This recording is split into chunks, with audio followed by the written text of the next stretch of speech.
welcome. Thank you all for joining us today. My name is Jeremy Nelson. I am the Senior Director of Creative Studios at the University of Michigan in the United States.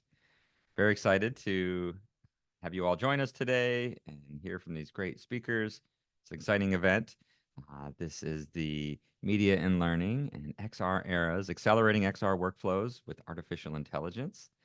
And I'd love for one of my colleagues, Pippa, to talk a little bit more about XR Era and share what that is, if folks don't know. Yeah, so hi everyone, my name is Pippa Burnley and I'm here from XR, which I run alongside my colleague Monica Theron, who is also in this call. XR is an online community and international, and we're based here in Leiden in the Netherlands at Leiden University, and specifically at the Leiden Learning and Innovation Centre. We've been up and running for a couple of years now, and we also normally host these kind of monthly, what we call meetups, but essentially a similar kind of thing to what you guys all do here at Media and Learning. We run these on a monthly basis. We have our own little Teams environment, which functions as a forum, but also as a platform for our meetups. We have a social media, we have LinkedIn, we have our website, we have lots of different things and a blog. We're very busy over there, but basically we are based in the Netherlands, where they're in Belgium, and that's us, really. I'm gonna put a couple of links into the chat just to share a little bit if you want to have a look in your own time to do with what we do. And I think that's myself, but we're very happy to be here with Media and Learning today and to collaborate. So yeah, thank you very much for having us. Really nice.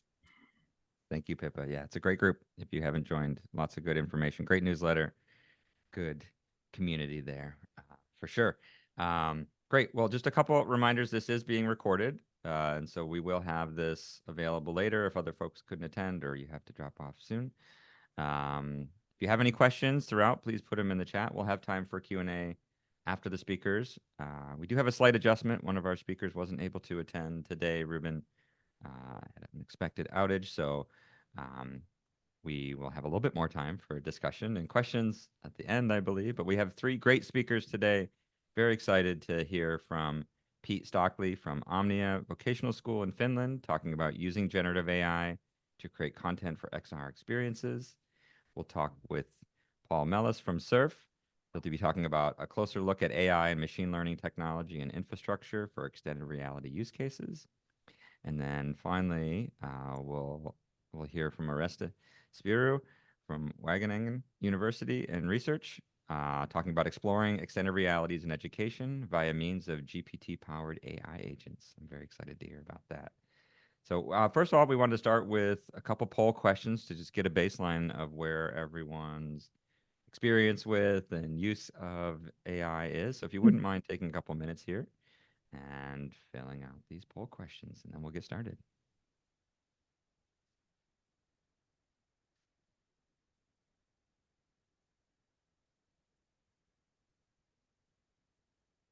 Yeah, so we just have 3 questions here. Just wanted to get a sense of what folks have been up to.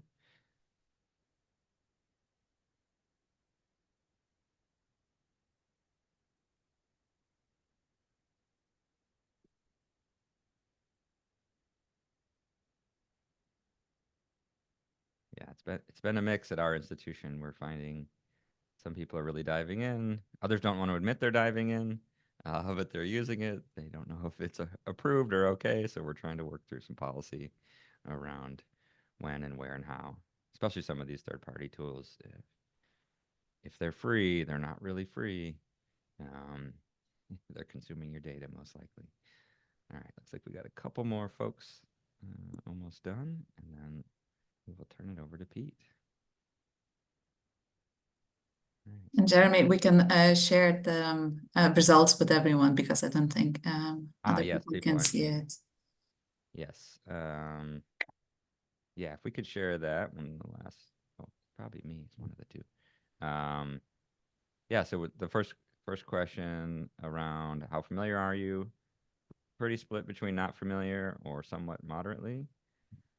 Seeing a lot of use of these applications in education and training, a little bit in entertainment, a couple of healthcare.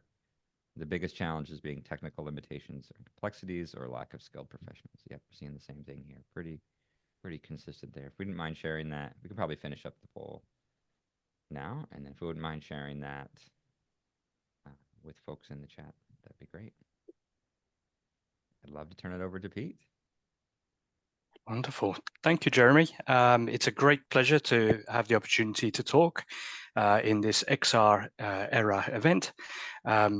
Just a quick confirmation that my screen is being shared. You guys can see the generative AI in XR slide. Yes. Wonderful. Excellent.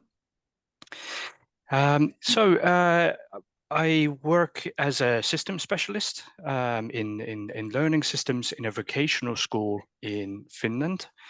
And there we find a situation where a lot of the teachers, definitely the teaching comes first. So they need to spend a lot of time with students, and in a lot of their processes, they need to kind of individualize. They need to give a lot of ad hoc support. It's not just regurgitating information. And what this means is that they have less and less time to sort of research new tools, upcoming tools, and how they might be able to be implemented in their own teaching processes. And XR is absolutely one of these fields. And AI is also one of these fields. And in Omnia, we're quite lucky that in our goals, we have an AI work group, of which looks at AI in general, its utilization as a teacher and in teaching and learning. And then we also have an XR work group, which I lead. And the idea is to facilitate teachers being able to make use of these XR tools. A small focus there, we do look at the no-code experiences. We don't expect our teachers to sort of jump into Unity or some of these more professional level of tools. So perhaps you're in the same situation in your own schools, and in which case then I hope that this presentation will have some value for you. But in Omnia, as well as those two, of course, we constantly changing our approach, constantly changing our sort of tool set to meet the changing needs of vocational education. And then, of course, we also want to give our students experience using AI or using XR tools and their content, so that when they go into the workplace, they start looking for jobs, they're already familiar with a lot of the things that the companies are using for staff training, safety training, and creating their own AI content. So those are our goals in Omnia, and sort of combining those two. Myself and a teacher in the tourism facility said that, hey, I need to make a 7 new wonders of the world learning experience. And we sat down and we had a chat, and we thought, hey, this might be a great opportunity not only to create a virtual experience for doing that, but because we can't go to these places, we can't, there's no budget to say to the head of department that, hey, could you fly us over to, Chichen Itza and whatnot. So we thought, hey, let's try and use AI to create not only the locations, but the content for those. In the invitation to this session, there were 2 links shared there, and they will take you straight to this XR experience. We used a tool called ThingLink. I'll talk briefly about that later. And then inside that ThingLink, which sort of hosts the experience, the content, we started using different AI tools to create them. Here we see listed the AI tools, and I'm very happy to share this presentation with you afterwards, so you have all the links. But we use Skybox, we used Microsoft Copilot, Colossian, Speak Perfect, and Luma AI. And there's so many tools out there that we really struggle to find out what's going to fit our need best. And unfortunately, I don't have an answer for that. It's going to need quite a lot of research and exploration. And the thing is, huh? Oh, do we have a rogue microphone? But just briefly about ThingLink, so our hosting tool, in case you're not familiar with it, it's actually a Finnish-born company, and essentially they allow you to put interactive tags onto 2D images. That's how it started. And it grew from there that you could add interactive tags onto 2D videos, then 360 images, 360 videos, and 3D models. And a fantastic no-code solution for teachers to create virtual experiences is to use a 360 image. So an image where we can see in all direction, perhaps of a study kitchen or of a workplace, and then add hotspots on there. So in the image, you can see this oven. Here's a link to the, how to use that oven, for example. The possibilities are endless. It's a fantastic tool. I strongly recommend having a look at it. And what we did from there is we started asking for the 360 images of these different locations. So here's an example of the editor view. I asked for a 360 image of the Great Wall of China from the tool Skylabs, and this was one of the options given to me. The image goes in all directions, so it's a 360 image. You can swipe and look around at the different locations. And then we started adding hotspots on there. So what can I learn about this location? Once we had made these scenes for all of the new 7 wonders of the world, we then used the scenario tool to kind of put all these scenes into an order and try to make this sort of branching path. You view the scene, the student views the scene, they learn the material from the hotspots there, and then when they're ready to leave, they're asked a question. So they'll ask a question. If they get it right, they can then proceed on to the next stage. If they don't get it correct, then they're taken back to that scene to try again. Very quickly, before I go into the list of the tools there, I just want to show this is now in a browser. It's not in a VR headset. So ThinkLink has a nice feature that you can use these kind of experiences in VR headsets if you have them available, but also in the browser. And here we see an example that as they proceed past the sort of tutorial, then they should arrive into the next scene. So here we are, we're in an airport lounge. It's created by generative AI. So you'll see that there are sort of things that seem unworldly and perhaps imperfect. But once they've studied the tags and the content there, then they can go to the question. And if they get that right, then they'll be taken off to the next scene. Let's see if this next scene is going to load for me.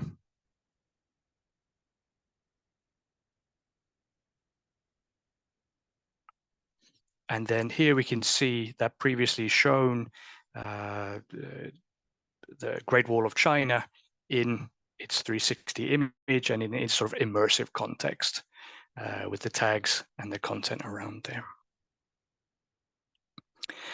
I did a breakdown of the tools, and I'll share this on so that we don't need to go through all of them.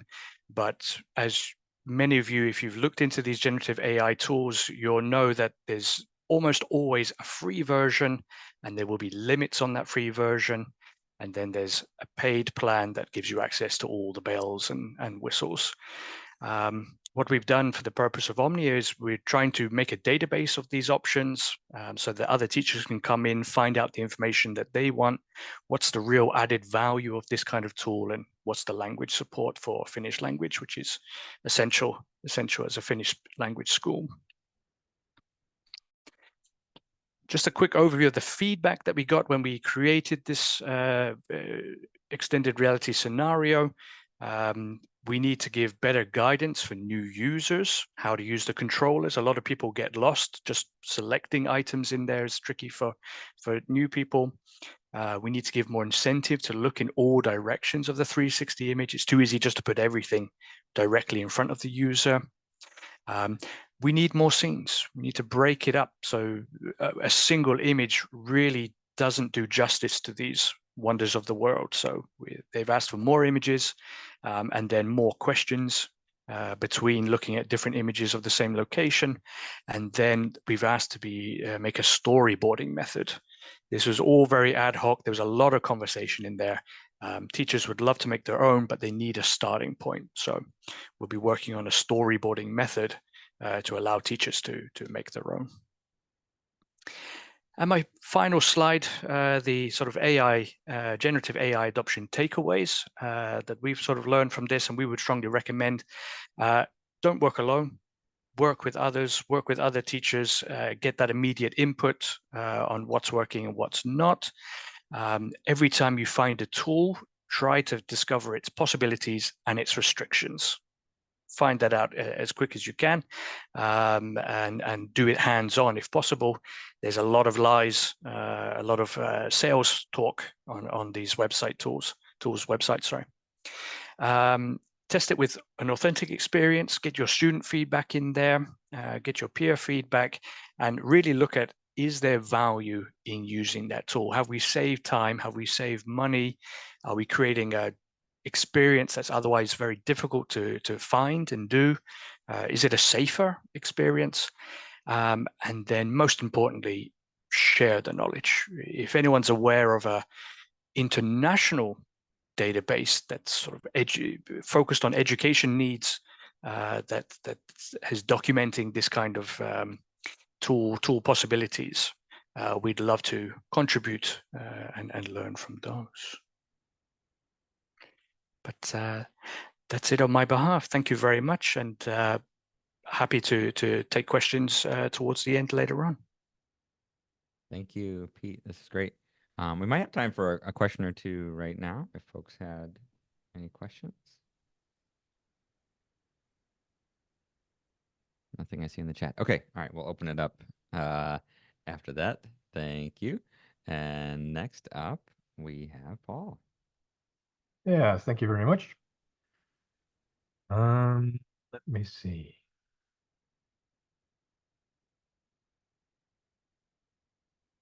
Is this visible, these slides for you? I can't see you anymore, but I assume so. So I'm Paul Melis. I work at SURF. I'll tell a little bit more what SURF is in the next slide. I work there as a senior visualization advisor. I have a computer science background, really technical view in most cases on XR as a technology. So the devices that are coming on the market, what they can do, the software that is released as well. I did a lot of scientific visualization, 3D graphics, and VR over the course of the years. And XR is a nice addition these days. So to give some context, SURF is a collaborative organization in the Netherlands. It's basically a cooperative for all higher education institutes, so universities and everything that's more or less at that level. And the goal is to provide ICT services, innovation, research for all the member institutes. So we have more than 100 member institutes at this point. So that's the cooperative. And then there is a company called SURF BV, which is where I work at, which is the company that works for the goals of the cooperative in developing services, hosting them, but also doing innovation. So we're at the Amsterdam Science Park, among all kinds of research institutes here. So the main point here is that we have a central role when it comes to education and research. We're not teaching ourselves or researching ourselves, but we facilitate education and research with these IT services. So some of the examples of the infrastructure and the services that we provide are, for example, the high-speed networks between institutes used for all kinds of data transfers and experiments. We also have a national supercomputer called Snellius that we host and support. When we provide support for 3D visualization, also do experiments with, for example, streaming for XR from a central cloud location to headsets. And then finally, interesting for service that we have a public values focus. Since we are focused on education and research, we try to keep track of all kinds of public values topics. For example, the ethical consideration when starting to use AI or XR, which we like to discuss with all our member institutes to see how they think about that, what kind of guidelines we might need, or maybe there's legal things to do there. So when it comes to XR, there's a number of activities that we work on. One is what we call futuring. So we do trend watching of things we see develop in the market or at institutes. But very important these days, of course, linking other developments such as AI as a technology which has a huge impact on XR as well, but in education and research in a broader sense. From this technical perspective, we also look at the devices that come on the market. We see interesting developments when it comes to things like resolution or the sensors that are in there. And price, of course, is a very important one that we like to keep track of. We have some experiments where we look into infrastructure for XR. So I already mentioned the streaming experiment that we did, not just streaming over a wired network, but also 6G, for example, wireless. And I'll show another experiment a little bit later. One interesting thing that we see now that the amount of XR being used, especially for education, is now growing so much that we start to think about shared procurement over all these institutes for XR hardware, software, and services. So this is really the first step in that direction, but it's a good one, I think. We also do a little bit of community building. We have our National XR Day, which is in a couple of weeks in University of Twente, where we have all XR applications for education and research and everything that's being developed and researched there. And we also run an XR developer network that I'm coordinating. And finally, for this public value focus, we've got 1 or 2 people looking into responsible use of XR, especially since devices like XR headsets have all kinds of sensors that, well, can pick up sensitive data. And questions is, where does that data go? How do the vendors process that data, etc. So when I was preparing this talk, I was thinking a little bit about, well, what are the uses for AI and XR workflows? And I'd made a list, and then I thought, well, the thing you do these days, of course, you ask either ChatGPT or another LM model what it thinks. So I used the Llama 3 in this case, and it gave me this list. And very impressed by the amount of examples. And probably if I pushed it a little bit, I would have got another 15, right? So 30. And of course, there's a limited number of use cases for AI when it comes to XR. And the use cases themselves are interesting, but I like to look at it a little bit more from the technical perspective. So you can start from the data that is available, especially when you, for example, wear an XR headset.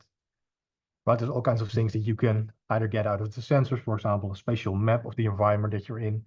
You can record a live video, or you might be able to track somebody's faces or eyes.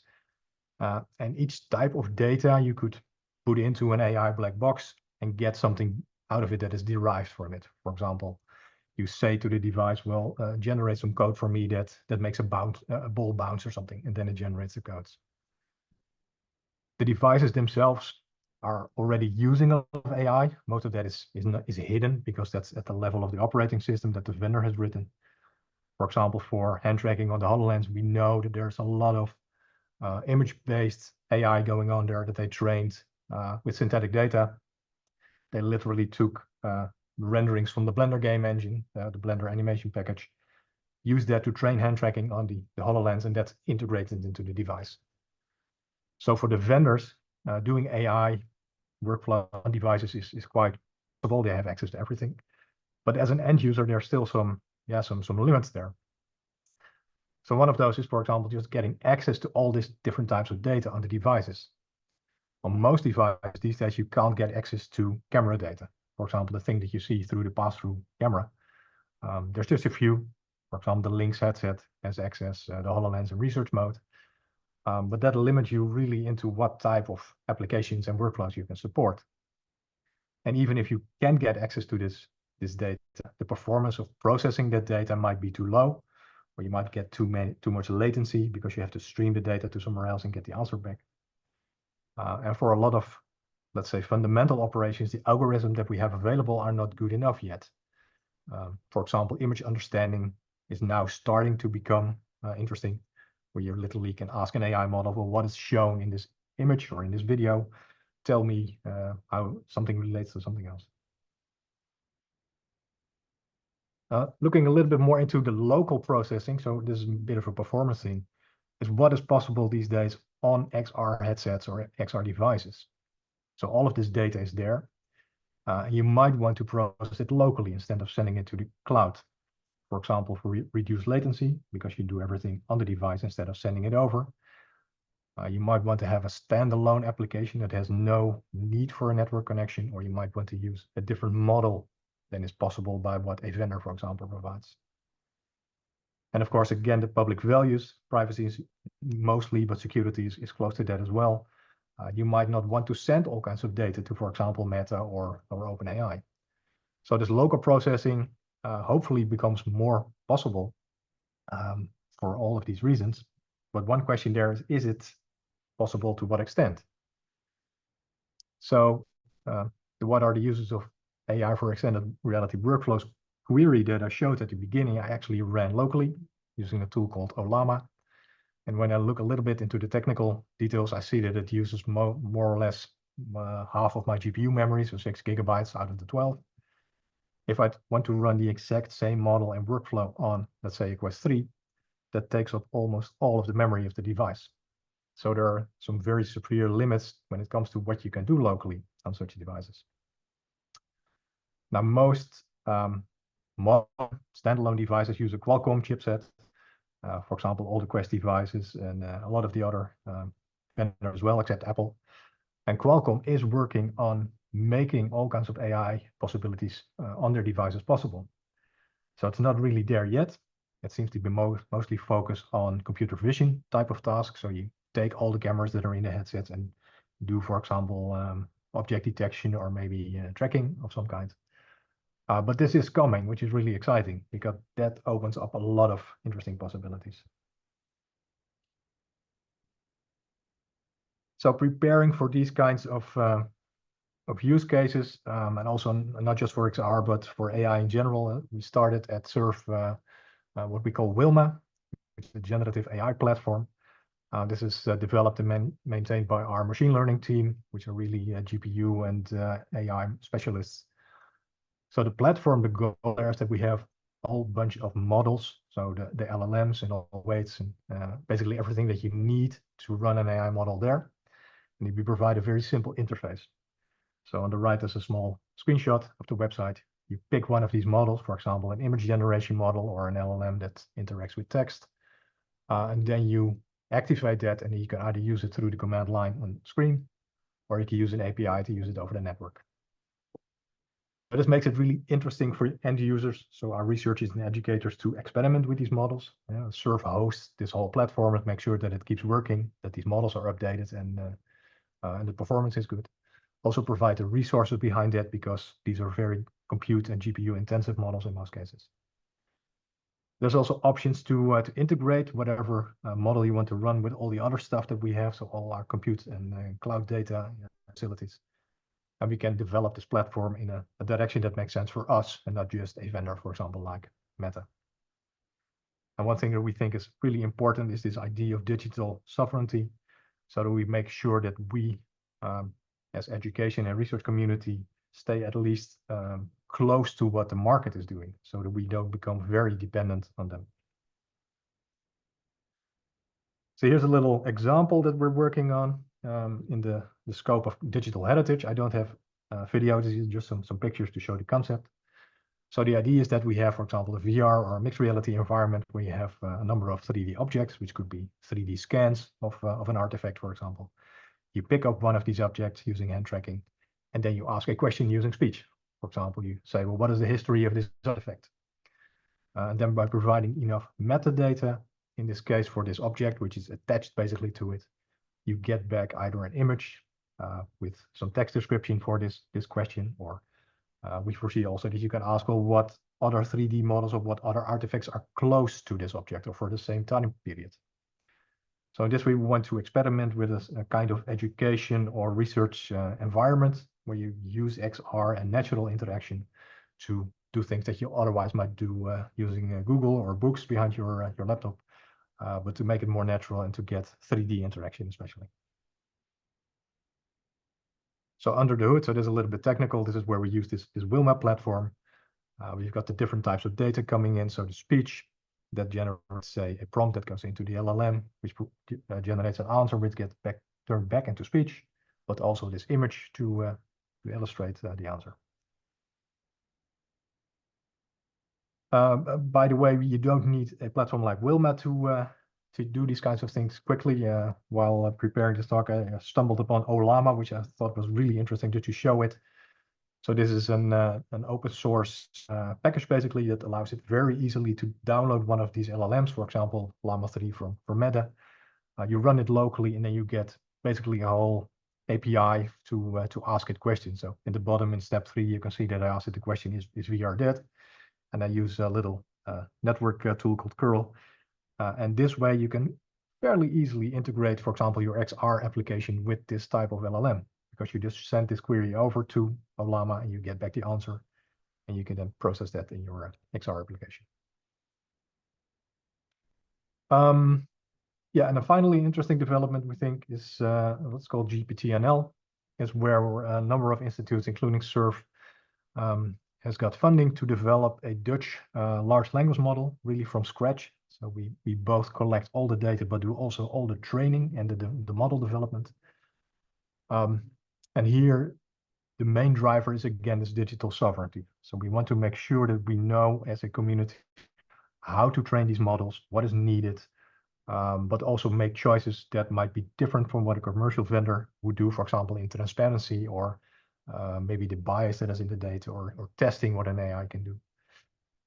So this is a 2-year project that more or less just started. To manage expectations a little bit, on the right in the gray box, I've shown what Meta is having, what Meta is using in terms of training their Llama 3 models. So that's a huge cluster of 16,000 GPUs, more than 1 million GPU hours of training in total. Our supercomputer has, in a couple of weeks, 600 GPUs. It's a lot less. And we also cannot set it to train this for a full year with no other users on the system because it's a shared system. Okay, that was basically what I had from my side. I haven't been able to. Yeah, thank you, Paul. Really interesting. Really, I love the depth of going into lots of questions about the performance. Of course, these devices always have limitations in how much they can perform. Any quick questions with the group right now?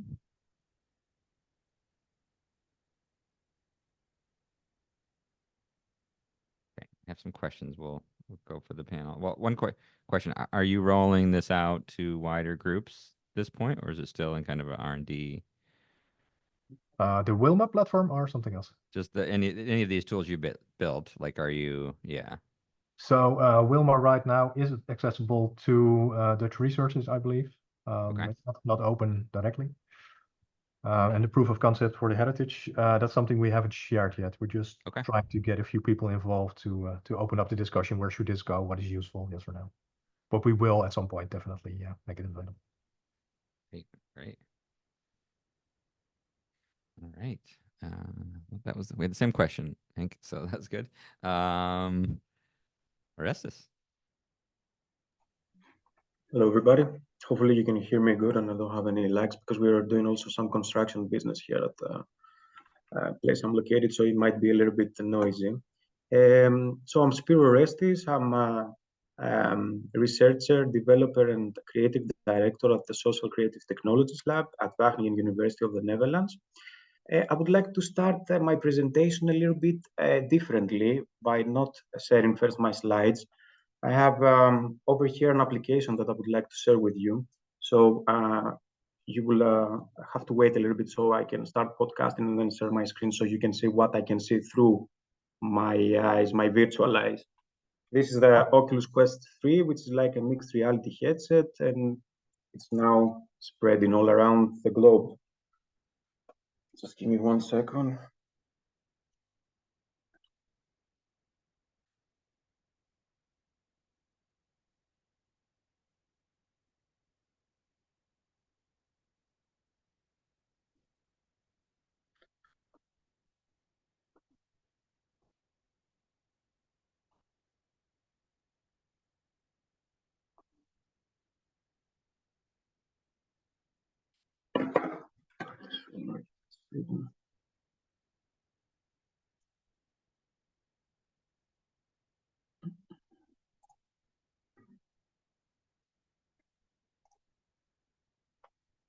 No, you can all see, right? Yes. All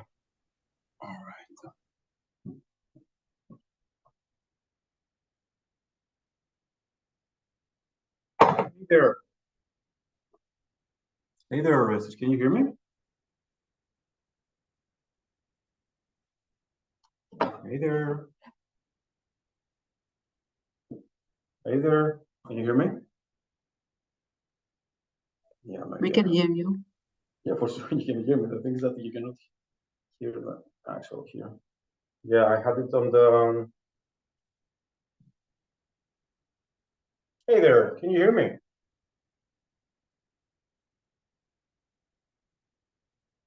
Hey, Orestis, can you hear me? Orestis. Yes, I can hear you. All right, that's great. Can you provide me some? Can you provide? It's been ages since we last caught up. Yeah, How have you been? I've been great. That's great to hear. I'm really happy for you. So, what brings you here today? Is there something specific you wanted to talk about or ask? Yes, can you provide me some information I'd be more than happy to help. regarding? Please provide me with some more information about what you're looking for. Yeah, I'm. Helpful to know the context or topic you'd like assistance with. Absolutely. I'm here to assist you in any way I can. Please feel free to share the details or questions you have, and I'll do my best to provide you with the necessary information and guidance. Ah, man, it's good to hear you say that.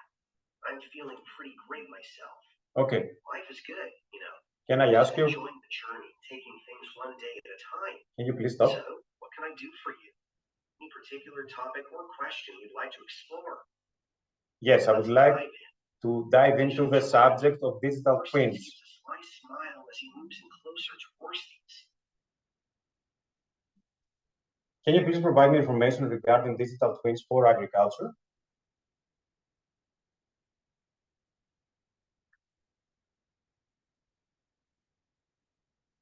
Certainly. Digital twins in agriculture are a fascinating topic.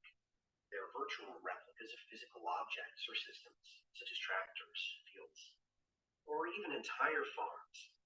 These replicas can be used to simulate various scenarios, test hypotheses, and predict outcomes, all without affecting the physical system. This allows farmers and researchers to experiment, optimize, and make data-driven decisions more effectively and sustainably. How can we embed XR into education? Embedding XR into education is a fantastic idea. XR technologies, which include virtual reality, augmented reality, and mixed reality, have the potential to revolutionize the way we learn and teach. By integrating XR into education, we can create immersive and interactive learning experiences that engage students and enhance their understanding of complex concepts. Whether it's exploring historical sites in VR, conducting science experiments in AR, or practicing real-life skills in Mr. Simulations, XR can make education more engaging, interactive, effective. Additionally, XR can also facilitate remote learning and collaboration, allowing students and teachers to connect and interact regardless of their physical locations. Can you provide me some limitations regarding the eduverse, the educational metaverse? Digital twin of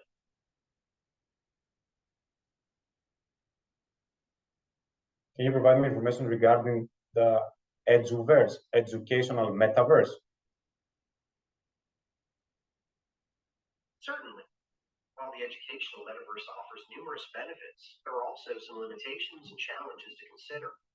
Here are a few.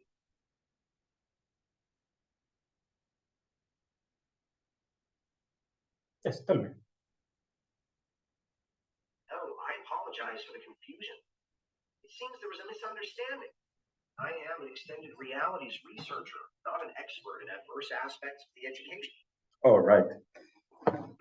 So,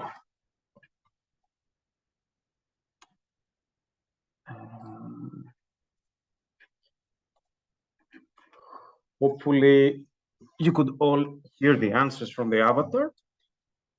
So, oops, sorry.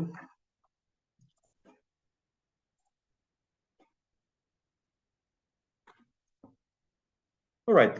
So, my name is Orestis. I'm working as a researcher, director, creative director, and also as a developer at the Social Creative Technologies Lab at Wageningen University. And together at Wageningen University, we are unlocking the future of XR edutainment by pioneering 3D AI-empowered compilots.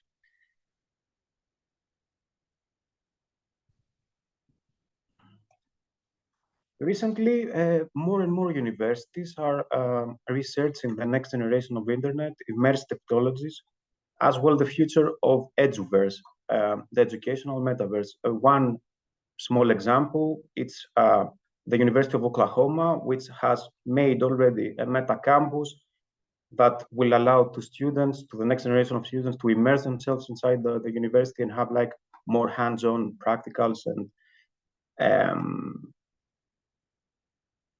lectures or courses that are more tailored towards their needs, and accompanied by edutainment, which is like a new term used for educational and entertainment. So we combine them together, so we have like the edutainment term. Recently, Wageningen has also conducted a hackathon regarding the future of education, incorporating immersive and disruptive technologies into the students' curriculum. And the results were quite fascinating because we have conducted the first hackathon in the Netherlands, XR Hackathon, where we invited students to brainstorm and design games that they will transform their education.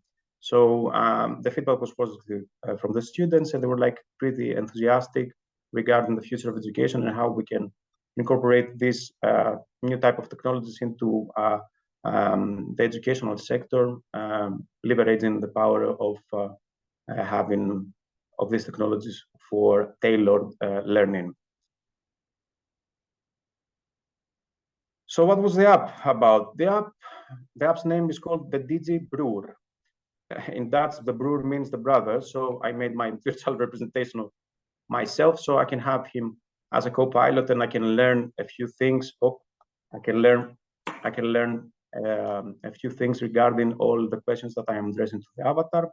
It's an PowerGTP NPC created from World and Avatar, which I took the mess from Avatar. And then big shout out to Jurian Wolfers, that he is also in this meeting, and he helped me by ringing the avatar's face, because yeah, that's the part, the hard part with facial animations and lip sync. It's also considered one of the bottlenecks in integrating real-time facial expressions to AI 3D co-pilots.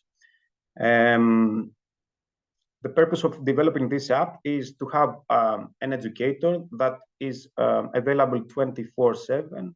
You can ask questions.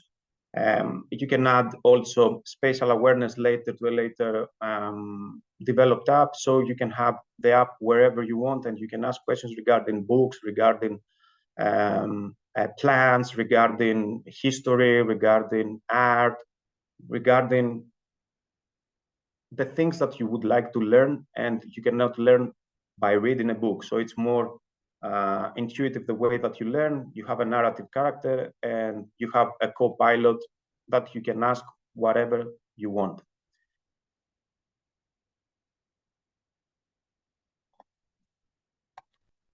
So as you might have seen, new game engines, they have incorporated into their plugins, the MetaHumans plugins. We're talking about Unreal Engine. This is like a digital son, let's say, that I made from my face. So I created my mess, and then I generated a MetaHuman. It doesn't look like me because it has hair also. So we're talking about a few things that they might be in the future challenged as we talk about the digital identities, because some people can use your face and they can create thousands of avatars. So we're talking about a legal framework that has to be placed regarding digital identity protection, and this framework has to be worked from some legal entities and stakeholders that they're going to be involved in structuring the next generation of internet and the metaverse. So what are the educational benefits of having immersive technologies? Immersive learning experiences that provide a more intuitive way to the students of how to learn on various subjects that they require their immersion in areas that you cannot even immerse. Take for example, an immersion in the internal cavity of a volcano.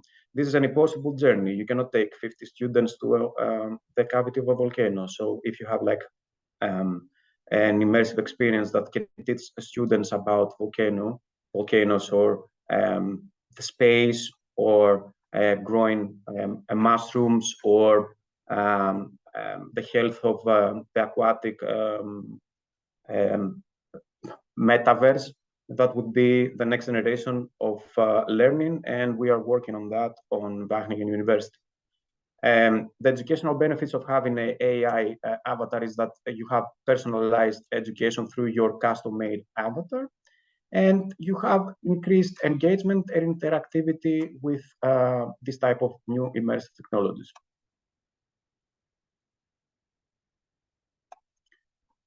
There are also technical challenges, the development challenges in gaming engines. Still, the technology, it has to be worked. The integrating AI with XR, as Paul mentioned, there are a few things that they have to be worked towards protecting data obtained from sensors and generally sensitive data. Most of the times now we see companies that they're like incorporating that they're obtaining data from sensors that they're getting data from the brain. We have to ensure that the users have their privacy in their data, and the interoperability and interoperability between systems actors has to be worked out.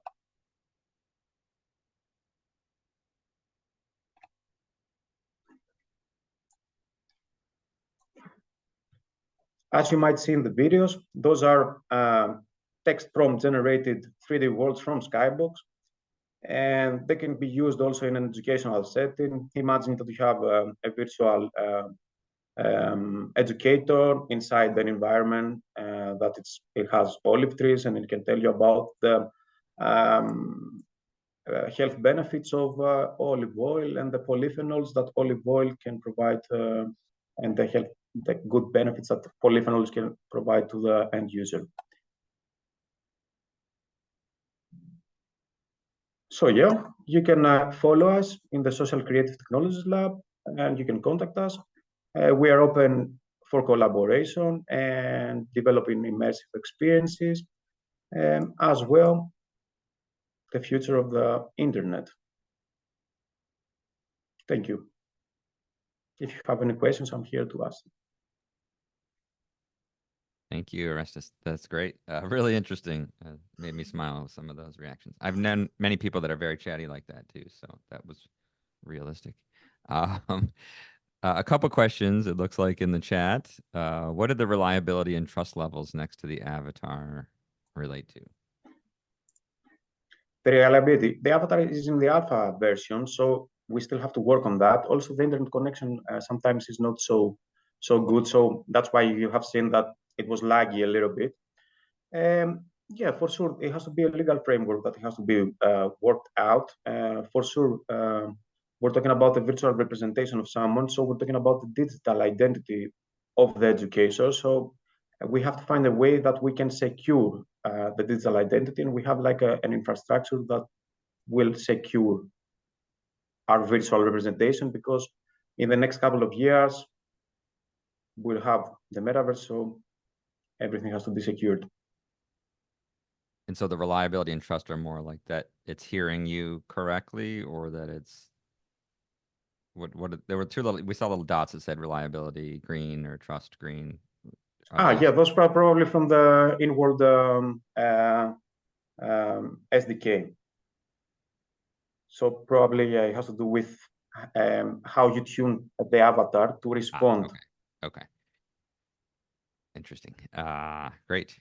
There was another question. It was from Mike. Why do you say immersive experiences are a more intuitive way for students to learn? Because it mimics the real life in an augmented way. For example, if I could go inside the mushroom facility and I learn about harvesting mushrooms without having to go to the actual mushroom facility and risk the mushroom production by having an infection in that would be nicer to immerse myself in a mushroom facility. I be the mushroom farmer, and I learn on hands-on and get hands-on experience on how to grow mushrooms or cultivate mushrooms. Actually, today we have presented a gamified concept regarding mushroom cultivation, and it was, in a way, the mushroom cultivation was gamified, so we have the knowledge capture from the experts translated to a game, and then the game translates the knowledge to the end user. So for some of these, how do you upskill somebody before they've done it? Kind of practicing beforehand. Yeah, I could see that. Yep. Or they may not have access to a place like that for a while. Okay. Question to all speakers. Did AI add value and speed to your workflows? Did it change the way you're working in any way? Do we need to be prompt engineers? Can we just dive in and start using it for development? Deep questions, Monica.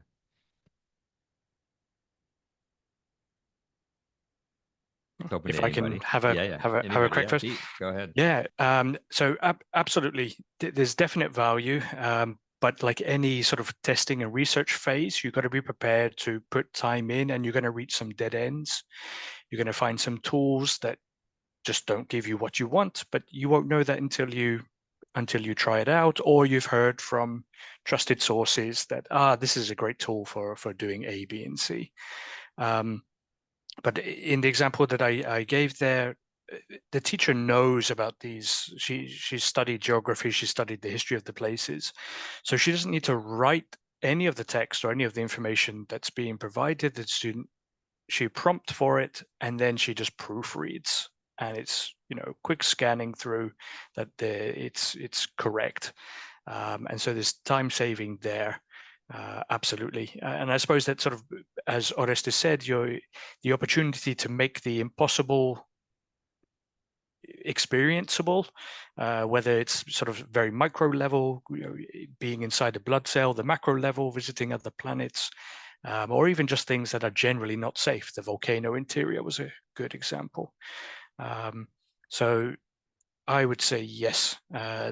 Once you've got the tools that you're going to use and you've become familiar with them, then yes, you're going to save time there. And the second part of the question there, the prompt engineering, yes, I would agree that yes, getting a good prompt is definitely going to help you get what you're expecting out of the AI tool faster. You could argue that sometimes when you're looking for, you want to provide an artistic license to the generative AI to surprise you with something that maybe you hadn't thought of, then maybe, leave your prompt as open as possible and then refine it once you sort of see what options you can go into. But yeah, I would definitely say that prompting will save you time if you already know in an image generation, exclude some feature that you've seen before or that gets put into these images generally. So,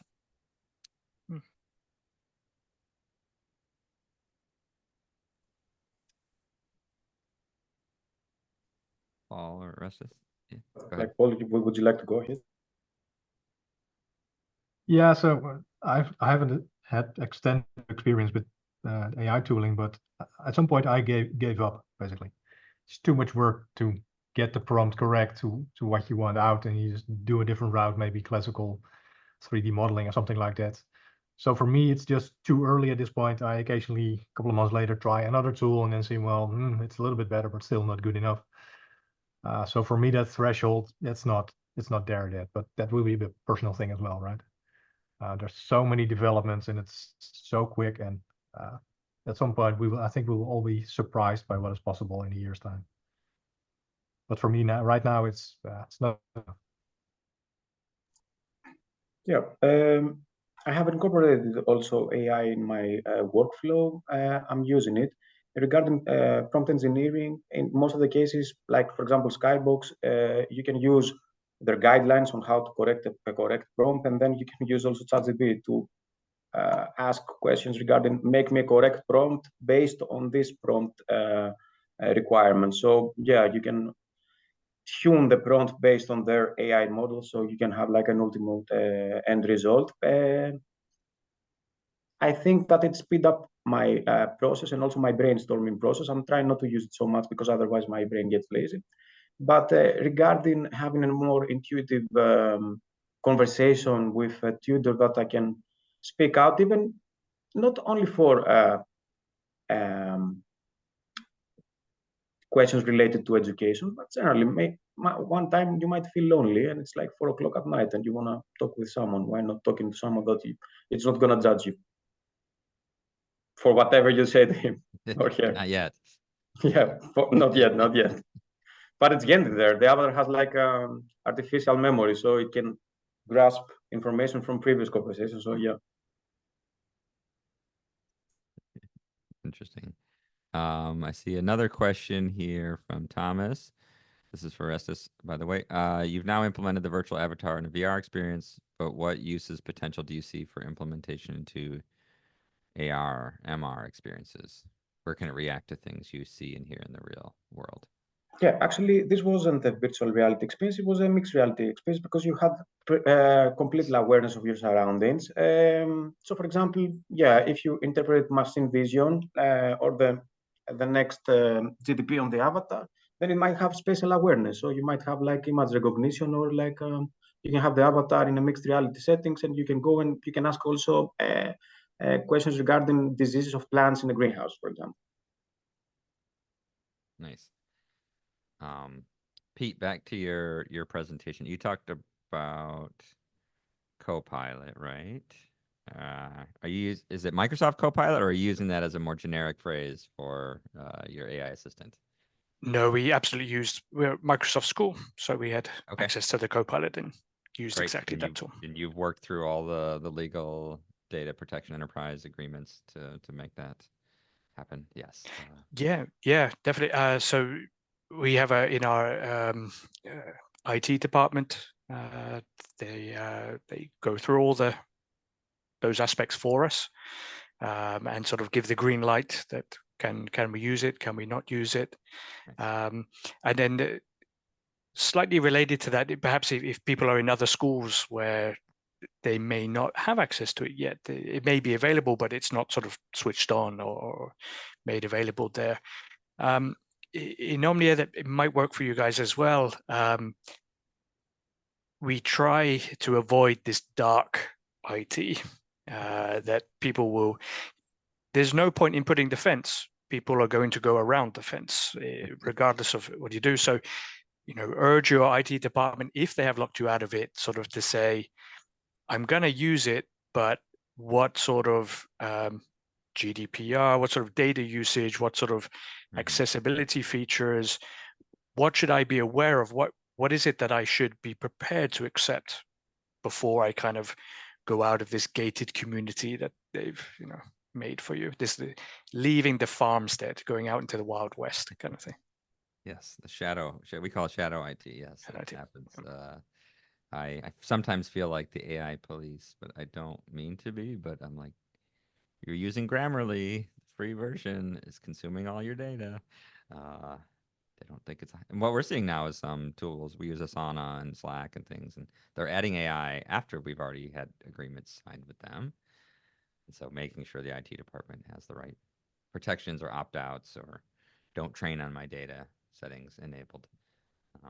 So I liked how you were thinking about the interactive 360 experiences. Where are you seeing that most rolled out, or how are you? Because you talked about training and using the controllers and how to access the device. Which departments or which schools or programs are most leaning into that? At the moment, the biggest ones are simple things like vocabulary learning. So we have a department which focuses specifically on training immigrants into getting into the workforce.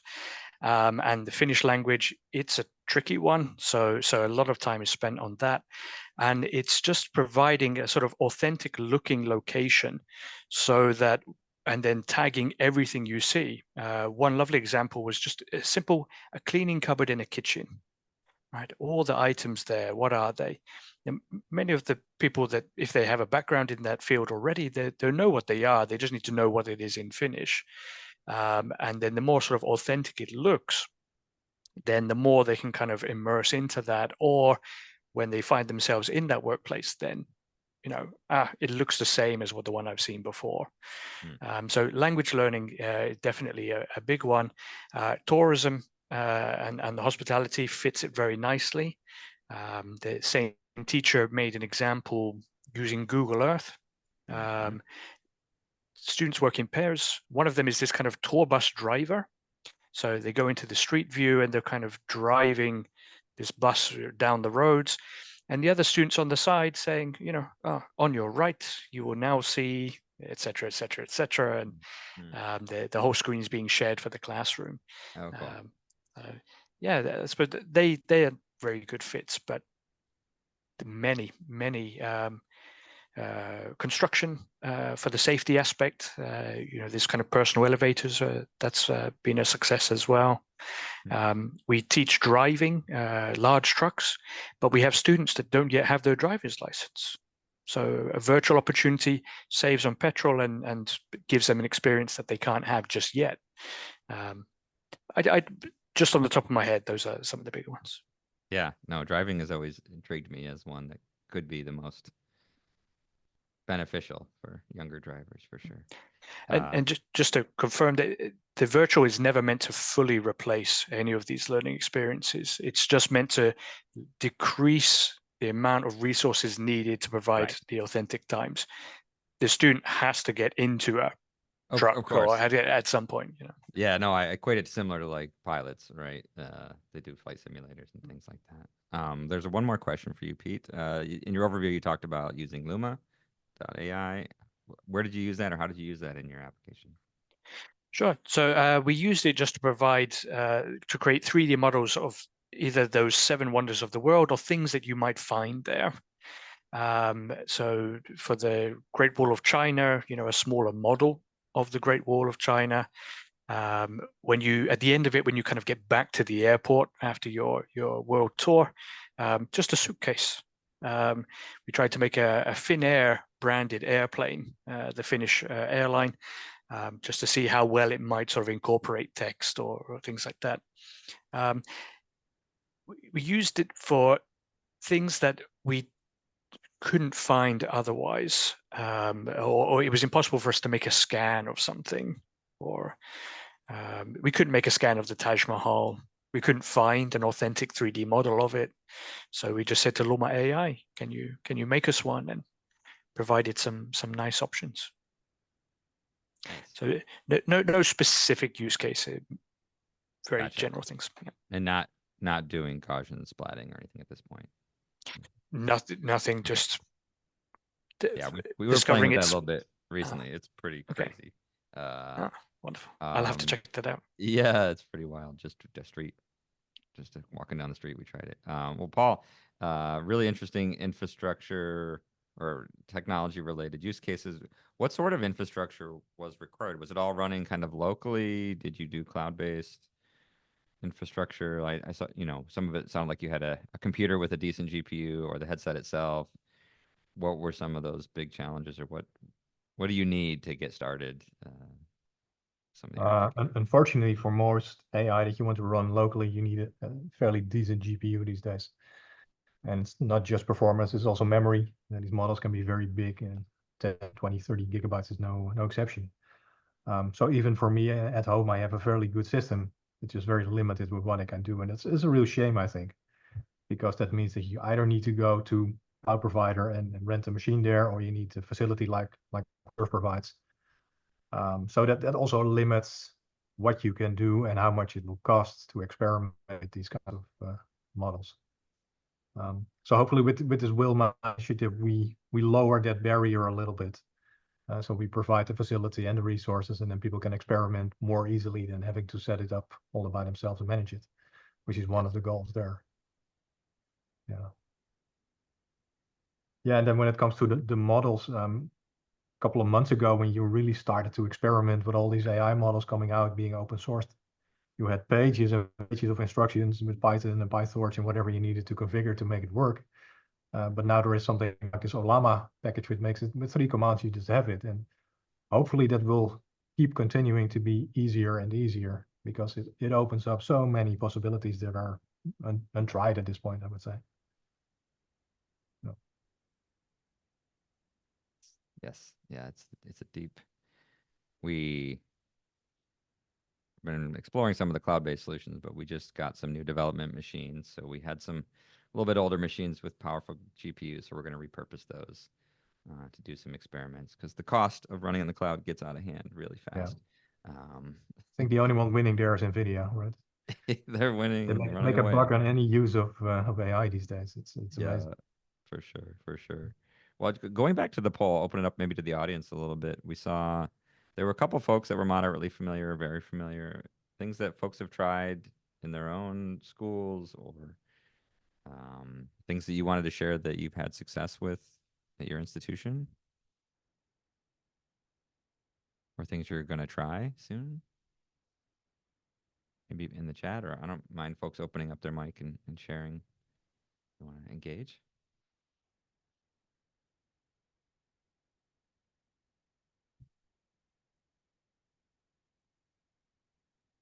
We were testing. NVIDIA has a tool called Canva or Canvas, I think. Canvas, I think. We were starting to test that. And I just saw yesterday, it's similar to like Microsoft said, they're adding AI to Microsoft Paint, that old Microsoft Paint doodling tool that basically you can, so this NVIDIA Canvas is similar to where you just sketch it out really rough and it'll take that outline and kind of generate something amazingly beautiful from it.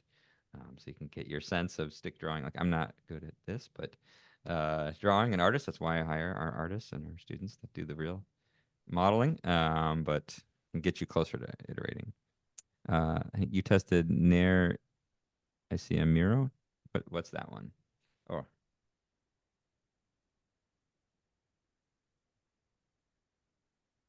I see Rob has your, okay, sorry, I think your mic's not working.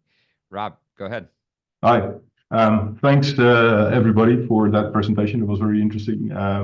We are at the University of Amsterdam. We're also very interested in the use of XR, especially in education, combined with AI models. So the presentation by Orestis is quite familiar because we've recently created also something like a mentor, a virtual mentor that we can create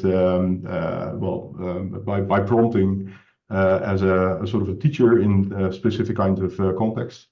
So I would be very interested, Orestis, to have a look at your model as well to see how you and maybe compare notes on the things that we've encountered and see how we can solve those. And one of the things that we're also working on is seeing how we can prompt a ChatGPT in particular on generating Unity code. So that a mentor is also capable of generating three-dimensional constructs within a virtual setting to see if a virtual mentor can also create objects that can, for example, also illustrate explanations. And some of the things that we are struggling with, I see that Orestis is also struggling with, like the dialogue and recognizing when somebody is talking, interrupting a virtual avatar. And seeing if you can, have a more, let's say, natural interaction by including animation in the avatars as well. So a lot of interesting things I saw come by. So thank you very much for those presentations. So Orestis, is your presentation available somewhere? Yeah, I think it will be from the bill distributed to the network, and you can reach me out and we can talk about it. Excellent. Thanks very much. You're very welcome. Thank you. Yeah, just a quick note. We will be sharing all the presentations and the recording with everyone. So, yeah. I'm going to jump in if you don't mind. I didn't raise my hand. Sorry. Paul, did you want us to go first? Do you want to play rock, paper, scissors? No, ladies first. Go ahead. Just a question. I remember asking Orestis at the XR Day whether you could sort of limit the way ChatGPT, because you're using ChatGPT, right, to speak back to you, whether you could limit it because I'm worried about biases and where this information comes from when you're discussing more sensitive topics or something like that. And so my question is that can one program that? And who, in your opinion, should be the person that would put those limits on there, like a guideline or something like that? Is it like the data responsibility team, or is it the policy makers of the university? I'm not sure if you can answer it, but that's sort of the questions that I'm sort of thinking about, how, using AI, and it's coming from information all over, the world. How do we control that? That's a really nice question. And I think that's a question also for policymakers, because they are the ones that created these large language models and they are available to the people. So I think the legal framework has to be worked from the foundations, like from the policymakers to start with. As far as what you asked for, the avatar is calling an SDK that's called in-world SDK. So actually it's a platform that you have to script that avatar, and then it generates answers. And the more you ask for it, you ask the avatar, then it generates also the responses. So technically, yeah, those are the technicalities and the things that they have to be worked on, and they have to be specified. I don't know if that covered your... No, it does. It does. Thank you. Yeah.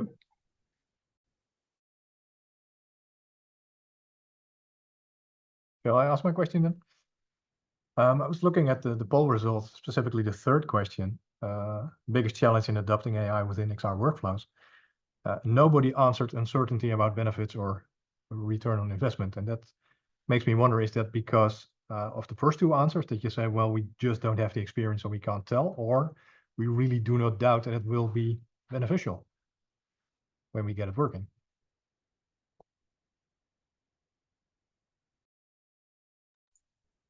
So how much faith is there within AI for XR? I'm waiting. Yeah, me too. I think it seems like it's possible. Yeah, but I don't know.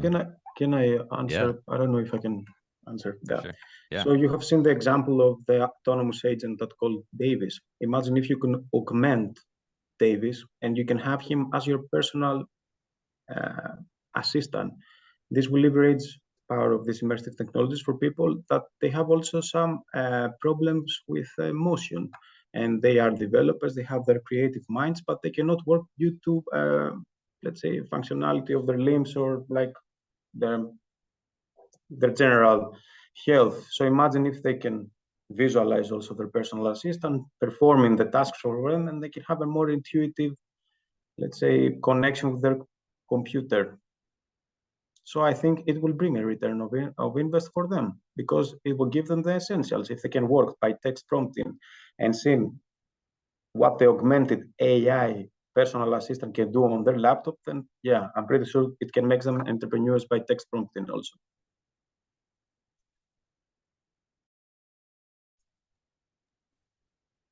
See, Thomas has his hand raised. Thomas? Yeah, I noticed, I don't know if I understood it completely correctly, Paul, what you meant, but I think from my perspective at least, we are looking into, or we were looking into 3D model generation based on text prompting, which is very far from actually working, unfortunately, but it has this sort of hint of a potential that I think almost all AI generative tools have, right? Many of them aren't ready to be implemented yet, but you feel this sort of potential that's there, as if you're just around the corner and it's going to be, usable, which kind of happened with ChatGPT, not completely, but that felt like it, of course, that all of a sudden it was working in a way above the capacity that we were expecting. So it could work out exactly the same when it comes to, for instance, 3D model generation or any other kind of generative AI. So I think part of the optimism is located there, at least for us. Having said that, every time we try to implement it, we kind of end up slightly disappointed. maybe we have too high expectations. It's still, after all, quite a difficult area, and humans are exceptionally good at sort of recognizing when it doesn't quite work out, especially when you're trying to, well, let's say, generate a human being, how good we can do it. So I think that might be part of the reason why people are generally quite sort of optimistic about the return of investment there, and also why they are so scared about AI in general, even though I think we vastly overestimate how much it can actually do. Well, exactly, right? It's very easy to come up with the perfect dream scenario of what AI could do in 2 sentences, and then you have to build it and you think, wow, that's not even close. Question one then is, will it ever? And what will it take? Will it take all of our data all of the time to be input to those kinds of models? No more privacy in some respect, or will it be extremely expensive or use enormous amounts of energy? I don't think we even know those kinds of answers at this point. It's just that it's so promising as an idea that nobody doubts it, which is kind of strange to me. Mm-hmm. But okay. I think the people who do doubt it are the ones who work with it the most, actually. Right. Yeah. I noticed that the people who are most scared are the people who've never really tried any of those tools, but you know, they see it as some kind of distant, pessimistic cloud somewhere down the line where they don't want to deal with it. But they feel that their AI has an outsized impact on their life already, which just isn't true. And once you start getting into the weeds, you notice all the limitations that it still has. And sort of the route to improvement is actually quite difficult, as you mentioned. So yeah, we are quite far away, I think. So one of the examples that we're using it for is, for instance, if you want to generate a 3D object, just like with generative, like ChatGPT, the sort of generalist thing it does quite well, but the specific thing it doesn't do very well. So for us, if we want to generate a tree, it can generate a tree just fine, but it will be sort of an average tree, not really any species. It's kind of undetermined. I'm working here with people who are professional tree, I don't know, scientists, right? They know exactly not just the tree species, but the 20 subspecies that are like living in every different corner of every country. So, you know, the bar for acceptance for them is really, really high.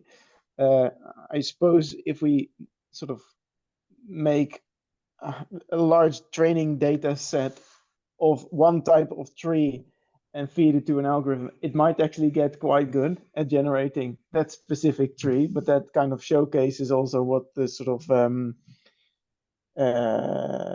downside is of doing it that way. You can do one tree really well, but there are millions of trees, you know, I don't know how many species there are, but there are too many to do in that way. So there we see quite, and then we are just talking about the trees, which are the easiest ones to do because they're quite big, but there are literally millions and millions of species that we could, you know, sort of train an algorithm on. So I don't even know how to begin to approach this challenge.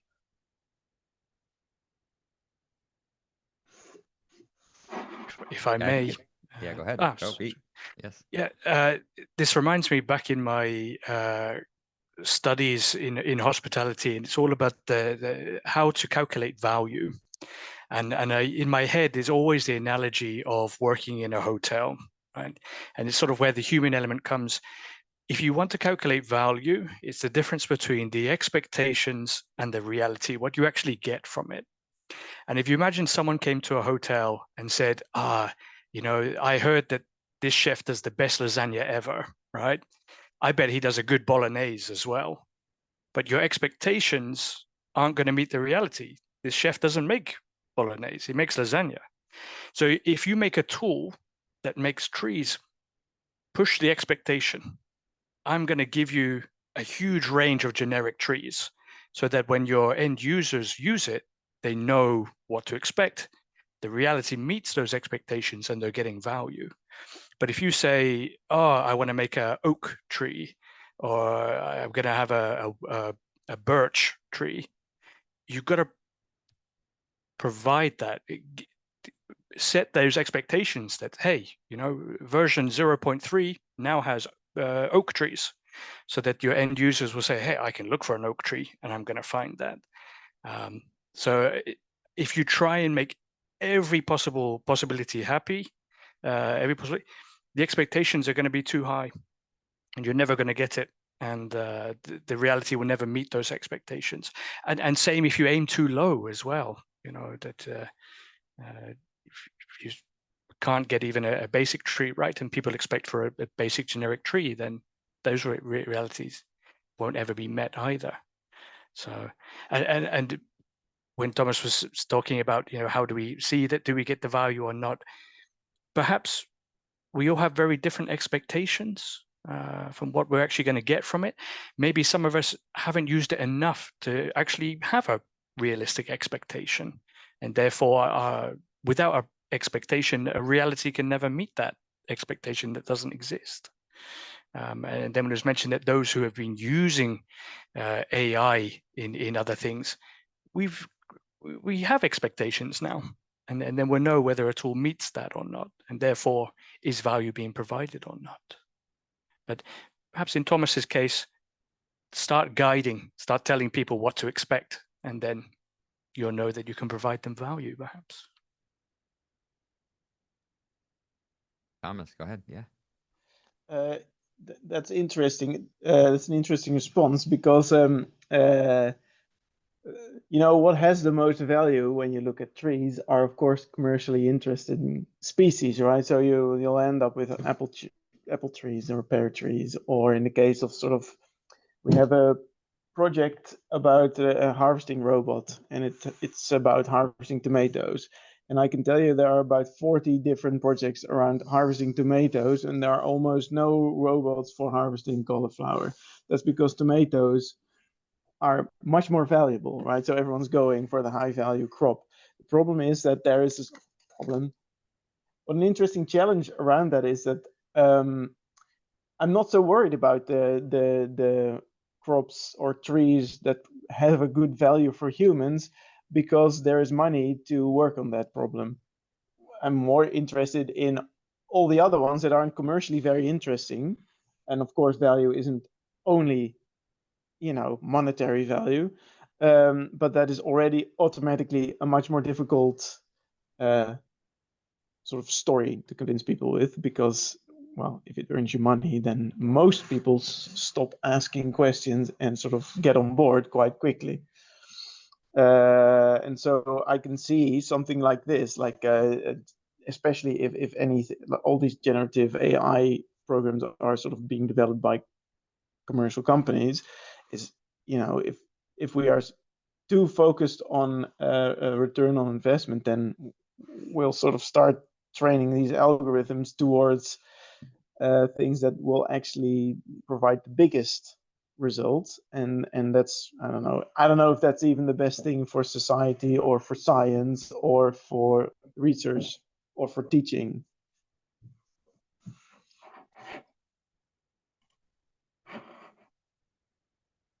This has been a great discussion. I really appreciate the presentations. If there's any last, I see one last questions. The hope for Gen AI or XR is that Gen AI enables educators to create XR learning experiences without having to code. That would be great.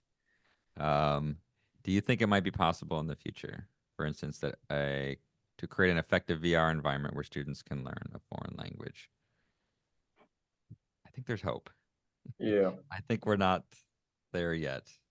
I think there is already an application that it's like providing immersive language training, and it's like the virtual school. You can also grab a virtual bag, and there's a green board.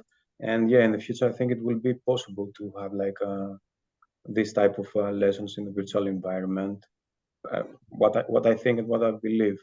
Regarding the coding skills that the educators provide now, more and more companies like Meta, they're like open sourcing their SDKs, and you can make a mixed reality experience with only 15 clicks with the new Meta blocks. So yeah, I think it's getting there. I think an right. interesting Yes. question there is how much Yes, are educators willing to learn to do that? What are they willing to do? Because it's probably not going to be just type in, I want this, and that's it. Right? You usually have to tweak a little bit or know at least what you're doing. And I'm not sure that they're willing to take a lot of those kinds of steps, more towards the technical side, I would say. But I'm no educator, so I don't know. Yeah, maybe we have autonomous agents that they run into an environment and they can text prompt. Maybe in the future they might be able to create their games for themselves. So you just text prompt your game logic and how you want, and also the game template. And then you have like your autonomous AI agents running the game platforms for you and creating the game from scratch, you know, and you only have to be the tester and the creative mind behind it. But yeah, it might take a few years, or it's closer than what we think it is. I think it comes down to what are your learning goals and objectives that you're really trying to achieve with this experience? How can this situation help support that? Any last comments or thoughts from the panel? I think the potential is infinite, and finding the value in them. Once you use what's existing now, what's that analogy when you're buying a computer? There's this constant spiral. You got to jump on at some point, and you don't know, are things getting better or worse until you're on that spiral. And I think this generative AI and XR, they both belong in that field. So jump in, start using, and through time, you'll start to learn about the things that are going to provide that value for you. Definitely. Well, thank you everyone for their time. Just